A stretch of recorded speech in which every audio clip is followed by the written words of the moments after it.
Our speaker has dedicated her career to helping leaders and organizations think and act globally. Yukta Kandhari is a strategist who has chaired more than 100 international conferences, led cross border initiatives with organizations like X Culture and AIESEC, and advised founders and educators on clarity, culture, and communication. She has also shared her expertise on international management and cross cultural leadership at institutions like Harvard and Northeastern University. In her session, Yukta will explore what it really takes to build communities that thrive across cultures, time zones, and borders. She'll share how AI is reshaping global connection, plus practical strategies for building trust, inclusivity, and engagement in diverse spaces. Please join me in welcoming Yukta Kandhari. Yay! Thank you so much, Beth, for an amazing introduction. I hope I'm audible. Yes, we can see you, we can hear you. You look great. Thank you so much. So I think I will love to dive deep into how entire culturalism works.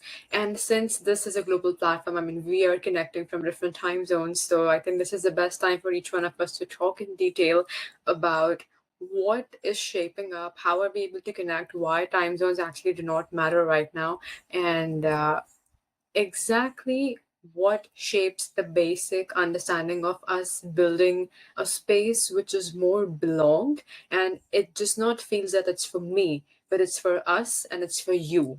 So it would never be me centered, but it would be community and service before self. Fantastic. I can't wait. Take it away.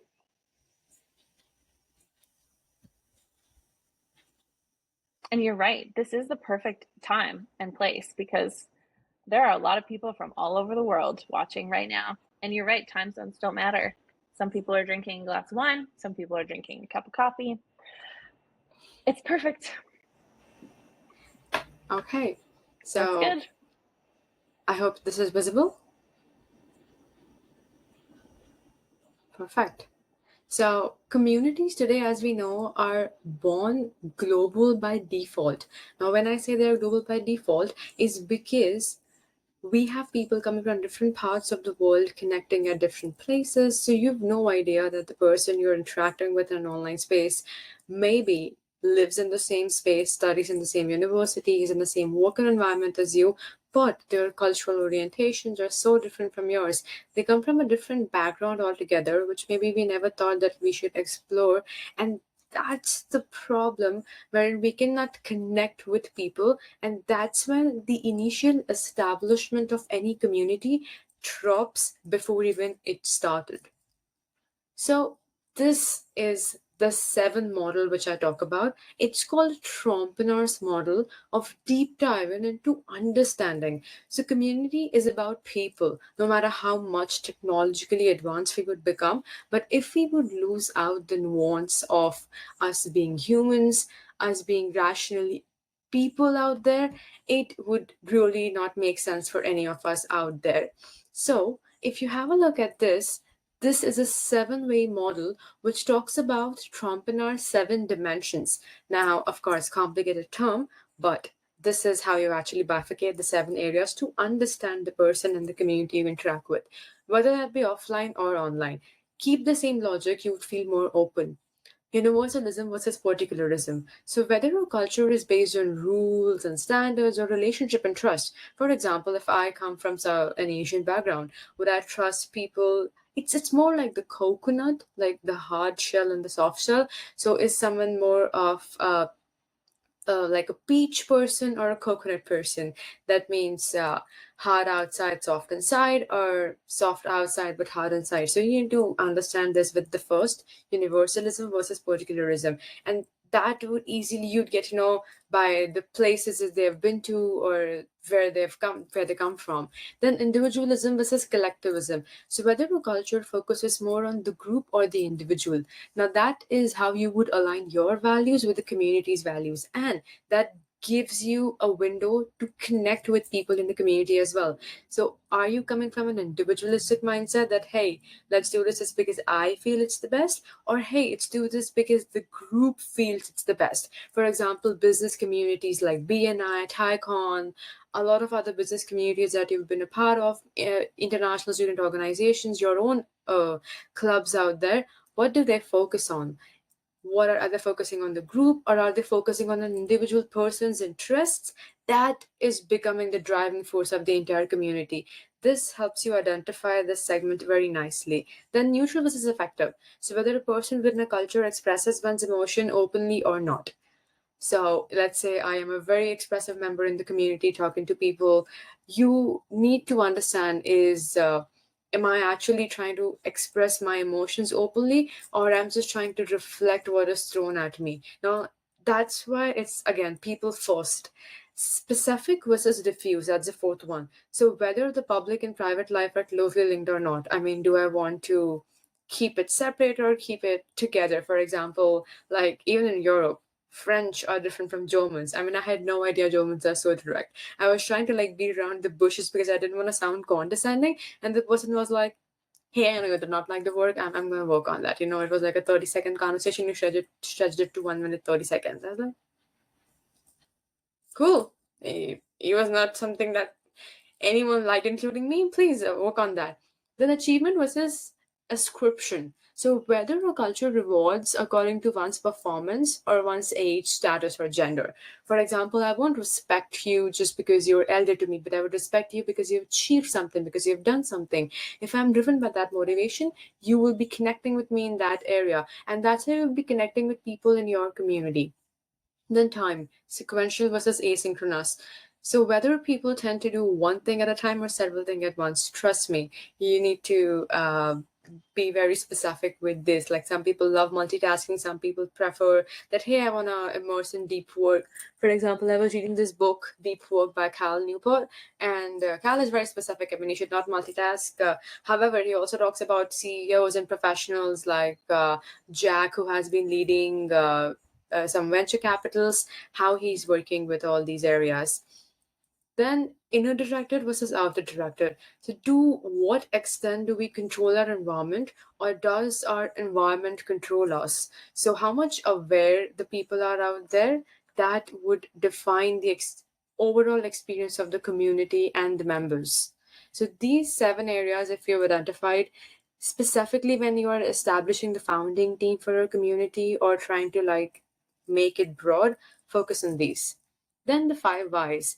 Building a community globally is not easy, is because we would never understand the context. The reason we suffer with retention, higher churn rates, people just are not responsive, is because we did not work on the 5 whys. For example, if it's a global community of founders across borders, so I have specified it's for founders building a global audience, and they have like, these are 6 criteria, but I need to ask the 5 whys. For example, I have people from Africa, China, the States. For example, why did you choose to move to the USA? I mean, like, you could have done something. Why did you choose to establish a set of your company over here? How do you like working with people usually? What is one stereotype you think people have for Africa? And these are different questions for different people, but try to dive deep. Why did you choose to move to States? Oh, okay. I mean, what are the kind of things that you'd like to work about? What is your perspective about this idea? If you had to launch the same product maybe in China, how would you do that? So these would give you an aspect or an understanding of the previous 7 dimensions that I talked about. And that's how you qualify people for your community. So that is how you would match the alignment that, hey, are we working? Are we gelling together? Maybe not. So, hey, you can reapply. That's how our communities become exclusive spaces, and we fight the basic problem, that is retention and churn. So you would have higher retention rates, people would not like to leave, is because we are doing these first screening checks in the beginning, identifying that the kind, like we're choosing our tribe selectively and consciously. And these are some hacks to sustain engagement across time zones, whether it's like 500 people, 100 people, 50 people, it works the same way. And specifically, as I've seen the previous speakers also talk so much about AI, So it is about AI, yes, but how do we work on that? So async versus live interactions. In any community, keep it async, but keep it live. Do not let the live die. The reason why I say this is because if you do not balance both, people would start feeling disconnected. It's because you are not building the next Instagram, you're not trying to build the next WhatsApp, you're trying to build a community for people, wherein it is about exchange of values, thoughts, maybe gossips. Of course, I mean, could be anything. And for one reason, like I know that like Americans do not talk about money, religion, and politics. Now I can say it's because I bombed myself in Colombia once, and that was awful.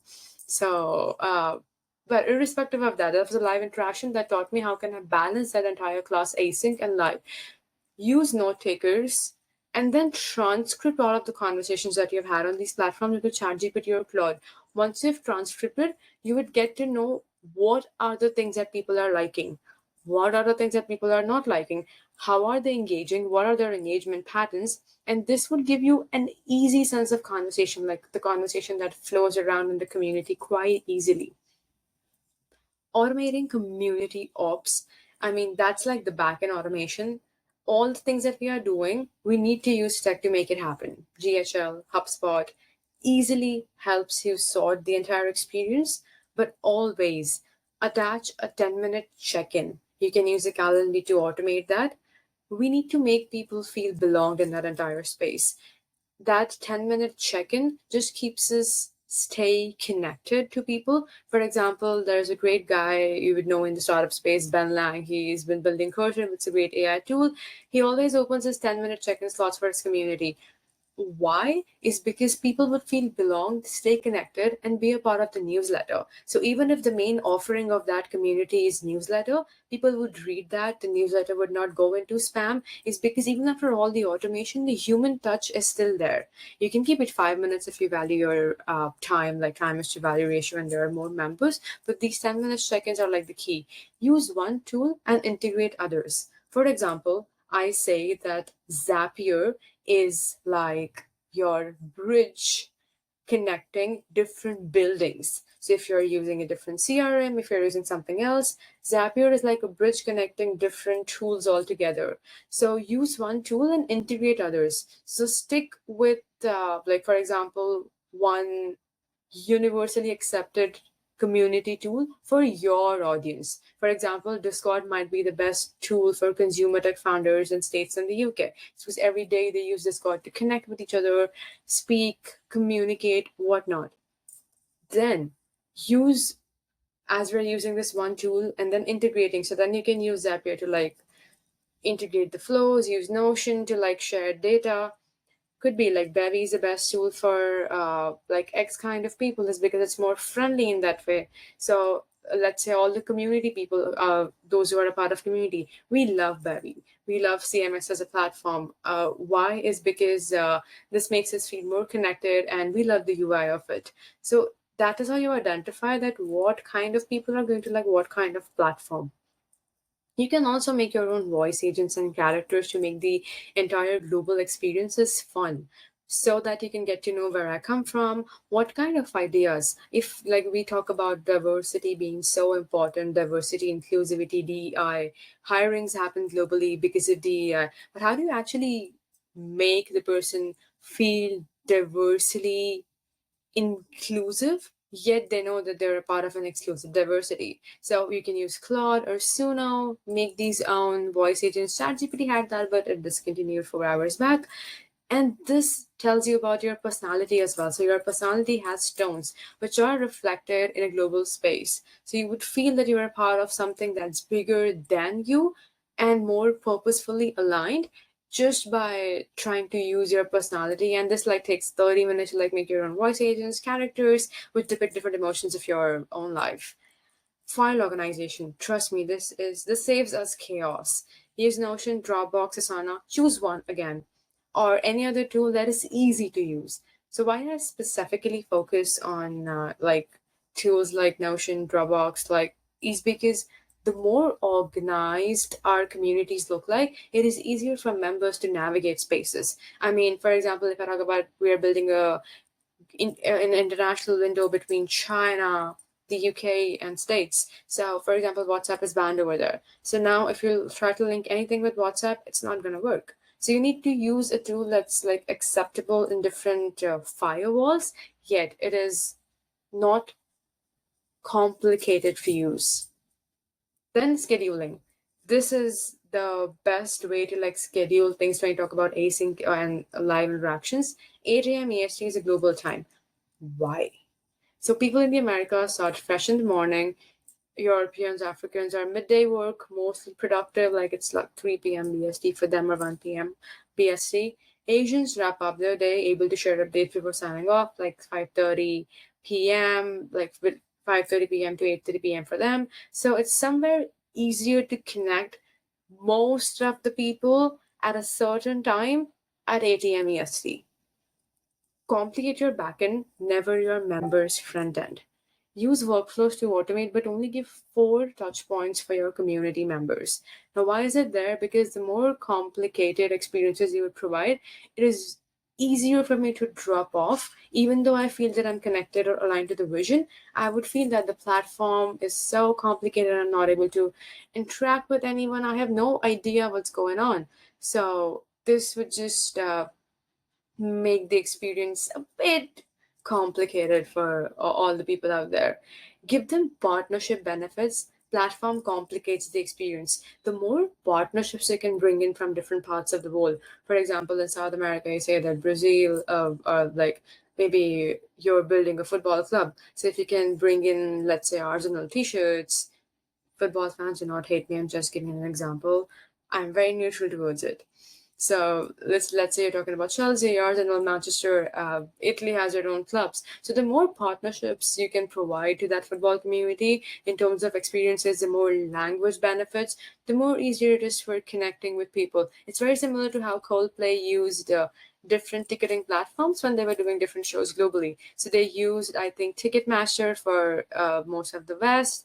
They used some other tool which I also wanted to use. I forgot the name, but for South Korea and Hong Kong, different languages I couldn't book my tickets. They used Book My Show for doing shows in India. So the concept was doing shows, but the way they scheduled the experiences for people offline was so different, so that it feels locally connected yet global. So we can call them local experiences. Then share via media.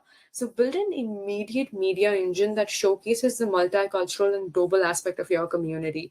Why? The more delay you have, since there are different time zones, people would feel like more disengaged. It's like, hey, if I call you and say, could you please share that immediately with me? The immediate response makes you feel more connected and gives you a sense that, hi, I'd like to come back to this place is because I really loved the customer service, the customer experience, the way people interacted, and the service. I mean, why fast food is famous is because it's quick service. Like you ask for food on one hand and you get food on the other hand. So the more media engines are diversified and immediate, it builds a better media branding engine globally. The basic nature of humans, as we know, is attention and recognition. And we all know that. So even in the personal spaces, the more we want attention and recognition, in the community spaces, we demand it more. So each one of us wants to feel that specific space for all of us. So you can use AI as a content engine to make it about them, not you. So the more you're talking about other cultures or the things that other people are doing, showcasing them, using these media engines and your platform to be a PR space which talks about their achievements first before yours. So this can makes them connect to the communities better, and they would keep coming is because they would every time feel rewarded for whatever they've been doing. I hope all these like 4 key areas have been of help. And let's jam. You can connect with me via email, and I run a podcast as well called Founders Across Borders. So you can see how founders have been building these communities and businesses out there for people and how they've been scaling these spaces. If you have any questions, I mean, I'd like Beth to be here so we could open the platform for questions as well. Yes, thank you very much, Yukta. Wow, there's so many I mean, there's so many tips, obviously, for connecting across global communities. But I do really appreciate you like breaking down the tools that you're using. That's fantastic. Okay, yes, there are a handful of questions. One, of course, is me, because I'm just sitting here listening, like jaw open, like, oh my gosh, I never thought of it that way. My question: what is one tool or practice that you use to make sure that everyone feels heard? So one tool and practice that I use is always communicating. So let's say we do an online event, we immediately say that we are going to recognize the most active people out there. So let's say we're building like all the people have been connected on WhatsApp.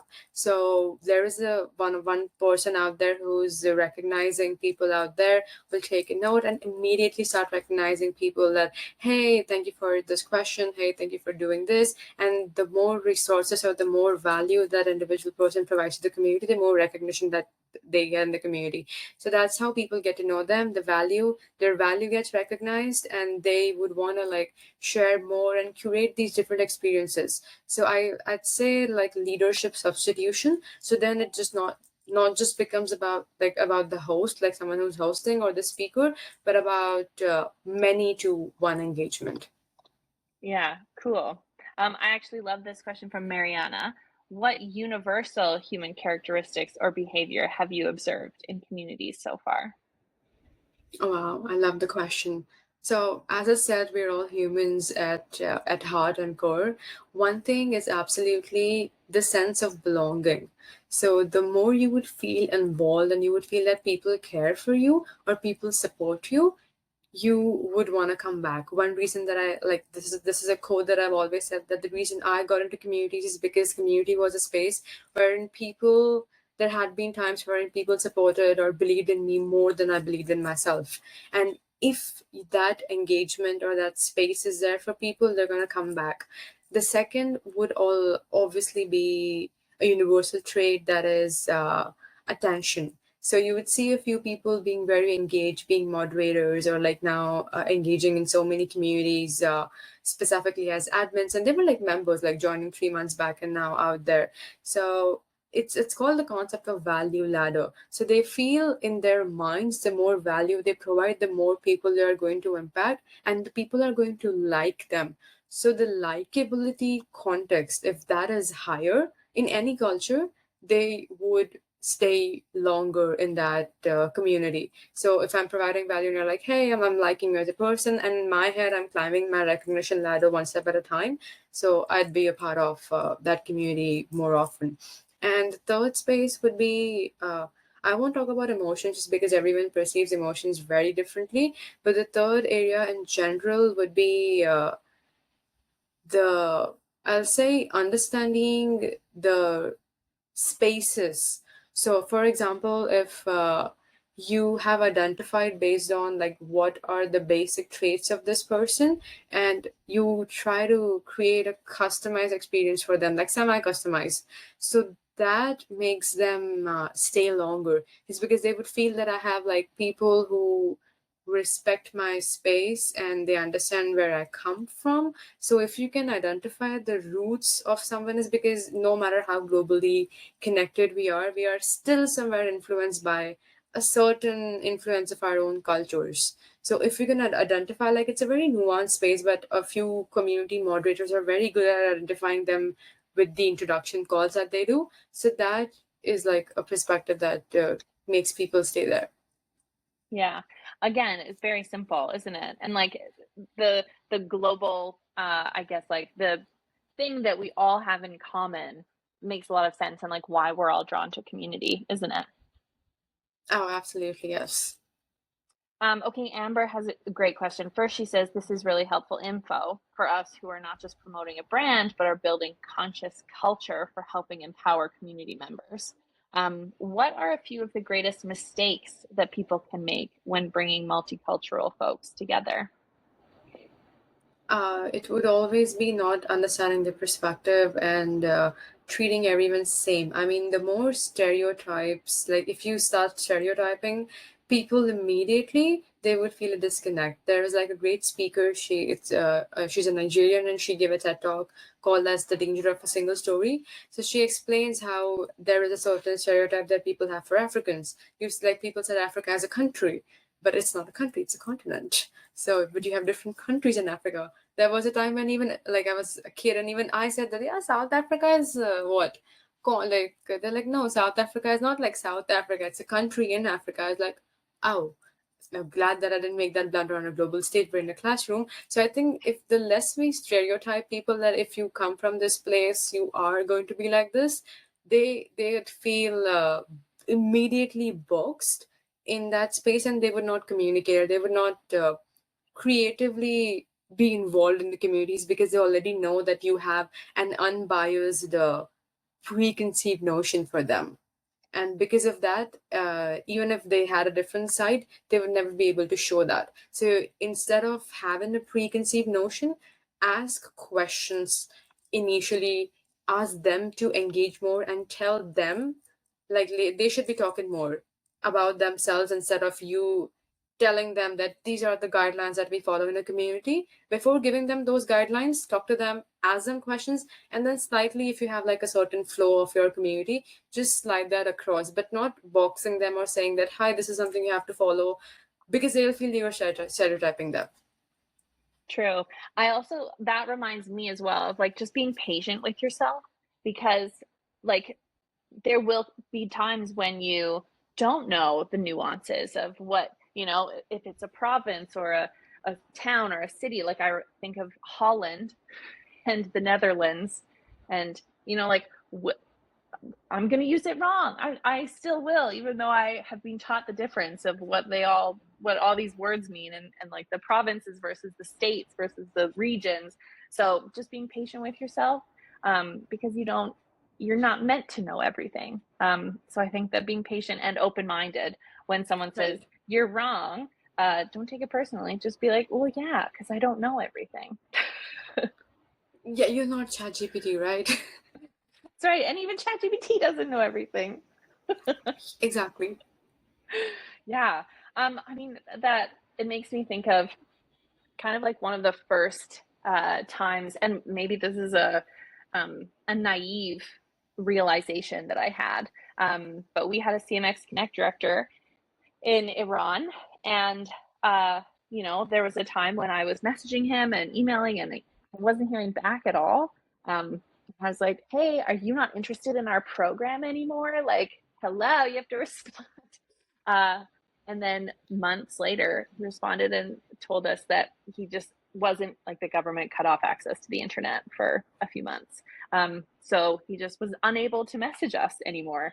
And in that moment, I mean, that was early on in my community career, but it was like, oh, Beth, like, it's the patience. You have to slow down. You have to, assume positive intent. Yeah. Anyway, so that was kind of my like first realization of running a global community is definitely different, and there's some new challenges involved. Oh, absolutely. Sometimes you would find the person is not responsive. Sometimes there are more active people, but you would identify that they are not more active or like they are dominating is because the other people sometimes do not feel heard. And that's the reason the motivation immediately dropped for them. So it's not that they are not creative, but they did not feel that they're contributing and they're not heard. And that's what they're like, if fine, if these are like, I'll do less and let the other people contribute more. So the motivation dynamics immediately change just based on how they're perceived in other people's minds as well, or the kind of access and resources, as you mentioned, like the guy in Iran had no access to the internet. I mean, we did not know about it, but we would assume he's not active. Maybe he would be the best CMS director we ever had, doing the maximum events in Iran, but we just immediately did not recognize that.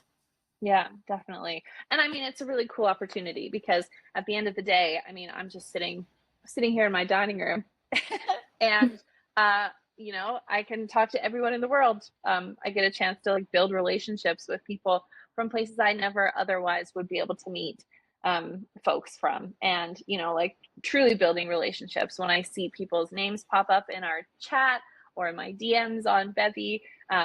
It's just so cool that that you get to lead a global community and you get to make these relationships with people. Oh, absolutely. Before we part ways, I'm so grateful that you're leading such an amazing experience for people, and I truly love the work and engagement that you've been able to build over the years. I mean, it's an inspiration on its own. Well, thank you very much, Yukta. On that note, thank you for joining us. Thank you, everyone who popped into the Q&A and shared their perspectives in the chat. This was a very fruitful conversation, and we're really grateful to have you, Yukta. Thank you so much, Beth. I'll see you. Yeah, I feel like a little warm and fuzzy. I think it's easy to forget that the work we do is just like it's cross culture, cross border, cross country, cross ocean, and that we're having like a true impact in people's lives from all over the world. So thank you for that warm and fuzzy reminder. And yes, I am in my dining room. Makes it more interesting. Hi, Vincent. Hello, everyone. How is everyone? Everyone's doing